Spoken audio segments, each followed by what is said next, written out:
Halo, selamat pagi pemirsa. Berjumpa lagi bersama saya, Fania Prini Azizah dalam Breaking News.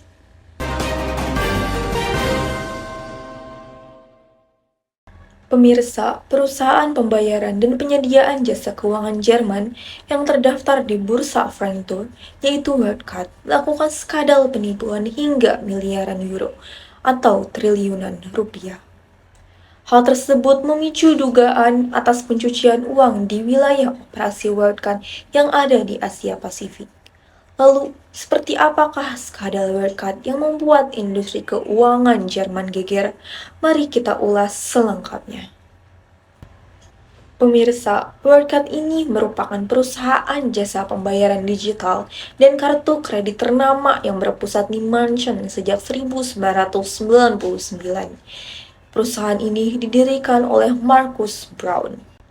Awal didirikannya, Wirecard menyediakan jasa pemroses pembayaran online kepada situs-situs judi dan juga porno. Aliran pendapatan yang stabil dari situs-situs seperti itu membuat Wirecard menjadi berhasil melalui krisis di awal 2000-an. Di tahun 2000-an hingga 2010 terjadi ledakan global dalam belanja online.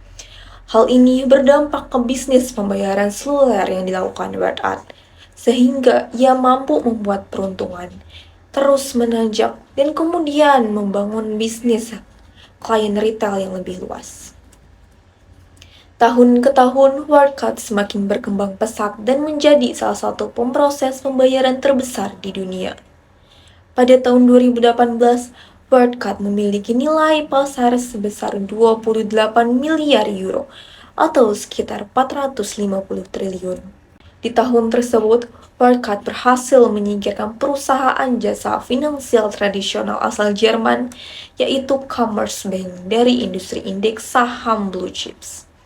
Perusahaan ini akhirnya menjadi salah satu primadona di pasar saham karena keberhasilannya. Lalu, perusahaan besar seperti Wirecard ini mengapa bisa seperti sekarang atau mengalami kebangkrutan? Awalnya bermula pada tahun 2016, ketika firma riset investigasi keuangan Amerika Serikat yaitu Zatara mengeluarkan laporan negatif tentang Wirecard. Laporan tersebut menuduh adanya aktivitas penipuan di perusahaan, termasuk pencucian uang dan pemalsuan dokumen. Namun, laporan Zatara tidak mendapatkan perhatian besar dari publik dan juga regulator keuangan Jerman. Wirecard membantah tuduhan tersebut dan mengatakan bahwa apa yang dikatakan Zatara itu hanyalah sebuah fitnah.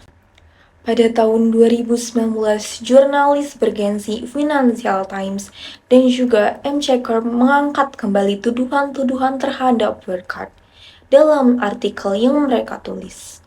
M-Checker menuduh Wirecard melakukan manipulasi akuntansi di unit Asianya dengan cara menggelembungkan pendapatan di sejumlah produk yang mereka jual. Artikel-artikel tersebut memicu penyelidikan regulator, termasuk di Jerman. Namun akhirnya Wirecard ini mengatakan bahwa itu semua hanyalah tuduhan. Dan juga regulator Jerman mengungkapkan bahwa Wirecard tidak melakukannya. Pemirsa, di tahun 2020, skandal ini kembali dibicarakan dikarenakan konsultan dan auditor global yaitu Ernst Young menolak untuk menandatangani laporan keuangan tahun buku 2019 lantaran tidak menemukan cukup bukti kalau Wirecard ini memiliki dana sebesar 1,9 euro atau senilai 2,2 miliar dolar atau setara hampir dengan 30 triliun rupiah. Menurut laporan keuangan tersebut, dana itu berada di Asia, dan dana itu mewakili seperempat dana yang tertera di neraca Wirecard itu sendiri. Tak lama, berselang 7 hari dari penolakan tersebut, Markus Braun atau CEO Wirecard ini justru mengundurkan diri dan harus mengakui bahwa ia tidak memiliki dana sebesar 2,2 miliar dolar yang ada di neracanya. Dan ia mengatakan bahwa itu hanyalah catatan fiktif belaka. Atas kasus ini, CEO dari Wirecard akhirnya ditangkap, namun ia dibebaskan kembali dengan jaminan. Kemudian, pada 25 Juni 2020, saham perusahaan ini anjlok hingga 99% dan akhirnya menyatakan bangkrut setelah skandal fraud yang dilakukannya. Berkat juga harus menyelesaikan kewajiban utangnya sebesar 4 miliar dolar kepada kreditur. Pemirsa, dalam kasus ini terdapat perusahaan-perusahaan besar yang ikut terlibat. Salah satunya adalah EY atau Ernst Young. Seperti yang sudah disebutkan bahwa perusahaan ini tidak mau menandatanganinya. Dan perusahaan ini juga yang melaporkan Wirecard ini ke otoritas terkait. Namun, perusahaan ini justru mengalami sebuah tanda tanya dari masyarakat, yaitu atas perannya meloloskan laporan keuangan sebelumnya selama bertahun-tahun. Karena laporan keuangan Wirecard yang sebelumnya juga dilakukan oleh perusahaan ini. Kemudian terdapat perusahaan lain seperti SoftBank yang di dalamnya sebagai investor. Ia mengalami kerugian sebesar 187 triliun rupiah karena berinvestasi di Wirecard senilai 14 triliun rupiah. Langkah itu merupakan bagian dari kerjasama antara dua perusahaan ini. Dan SoftBank juga dulu menjanjikan bahwa akan membuat Wirecard semakin berkembang ke Jepang dan juga Korea Selatan. Terdapat juga perusahaan lain seperti yaitu perusahaan bank KfW yang mengalami kerugian sebesar 1,6 triliun rupiah. Karena perusahaan ini adalah perusahaan yang memberikan pinjaman kepada Wirecard. Lalu pada 2018, perusahaan ini sempat memperpanjang pinjaman tersebut dan di dalam kontraknya tidak ada perlindungan atas kerugian bagi pemberi pinjaman. Pihak selanjutnya juga yang bertanggung jawab ataupun yang terlibat dalam kasus ini adalah regulator keuangan Jerman, yaitu BaFin. Ketika pada 2019 media mempertanyakan bahwa ada dugaan penyimpangan akuntansi, regulator ini malah membuat larangan bagi investor yang ingin berinvestasi pada perusahaan yang mengalami penurunan harga saham turun lebih dari 40%. Skandal Wirecard yang merupakan salah satu perusahaan unggulan di Jerman ini menimbulkan keraguan terhadap lembaga pengawasan keuangan di Jerman. Hal itu menimbulkan pertanyaan tentang kemampuan negara dalam mengawasi perusahaan-perusahaan raksasa di negeri itu, terutama dalam hal regulasi keuangan.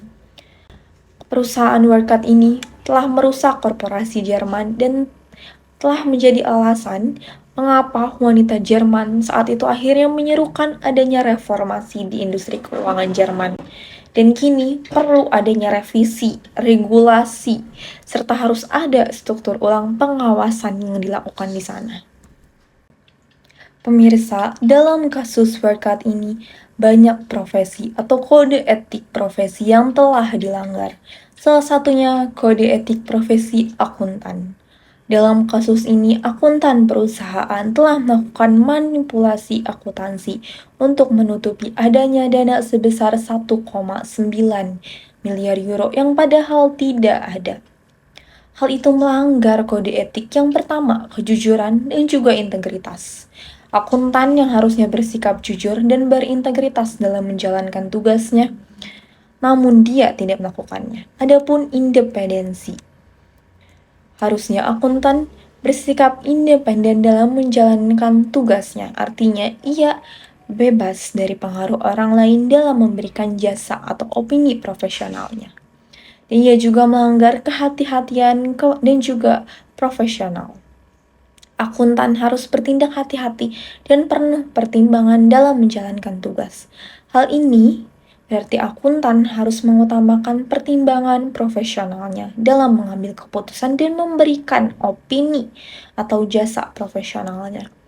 Adapun kode etik yang dilanggar di sini adalah kode etik auditor. Seperti yang telah disebutkan di atas, bahwa perusahaan ini telah melakukan audit atau auditor ini telah melakukan bertahun-tahun audit, namun hanya pada tahun ke 2019 melaporkannya. Sebelumnya, ia telah melakukan pelanggaran, seperti melanggar kode etik objektivitas. Ia harus objektif dalam melakukan audit dan menghindari segala bentuk prasangka atau bias dalam melakukan audit. Ia juga melanggar kehati-hatian dan profesional. Auditor harus bertindak penuh dengan pertimbangan dalam melakukan audit. Ia harus melakukan pertimbangan profesionalnya sebelum melakukan audit. Dalam kasus ini juga, eksekutif melanggar kode etiknya seperti kejujuran dan integritas serta tanggung jawab. Karena ia telah melakukan penipuan dan manipulasi akuntansi.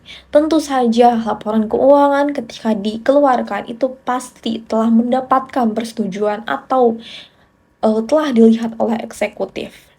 Eksekutif ini harus bertanggung jawab dalam melaksanakan tugasnya, yang berarti ia harus bertanggung jawab atas tindakan dan keputusan yang berdampak pada perusahaannya. Kasus Workup ini menunjukkan bahwa pentingnya menerapkan kode etik dalam menjalankan profesi. Kode etik dapat membantu melindungi masyarakat dari berbagai risiko, termasuk penipuan dan juga manipulasi akuntansi. Baik pemirsa, pembahasan mengenai kasus Wirecard cukup sampai di sini. Selanjutnya kita akan membahas mengenai prinsip utama akuntan profesional. Terdapat 5 prinsip utama. Yang pertama ada integritas, yang kedua ada objektivitas. Kedua poin tersebut saya rasa sudah cukup dijelaskan pada kasus Wirecard. Selanjutnya terdapat poin ketiga yaitu memiliki kompetensi dan kehati-hatian profesional. Akuntan profesional diwajibkan untuk memelihara kompetensi dan keterampilan profesional pada tingkat yang dibutuhkan, sehingga klien atau pemberi kerja memperoleh layanan profesional berdasarkan perkembangan praktik dan peraturan yang terkini, yang dilaksanakan secara profesional sesuai dengan teknik dan standar profesional yang berlaku. Terdapat prinsip yang ketiga yaitu kerahasiaan.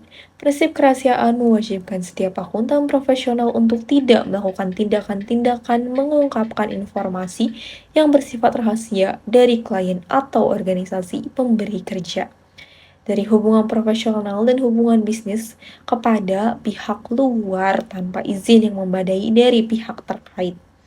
Kecuali hal tersebut bisa diungkapkan jika terdapat situasi-situasi seperti pengungkapan yang diperbolehkan oleh hukum dan disetujui oleh klien atau pemberi kerja, lalu pengungkapan yang diminta oleh hukum, dan adanya hak dan tugas profesional untuk mengungkapkannya sepanjang tidak melanggar hukum yang berlaku.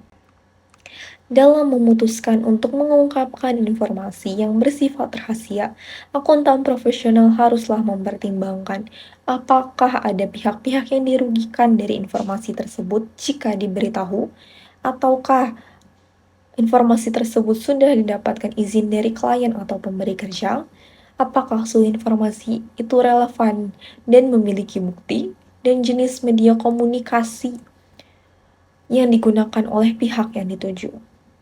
Yang kelima, terdapat prinsip perilaku profesional.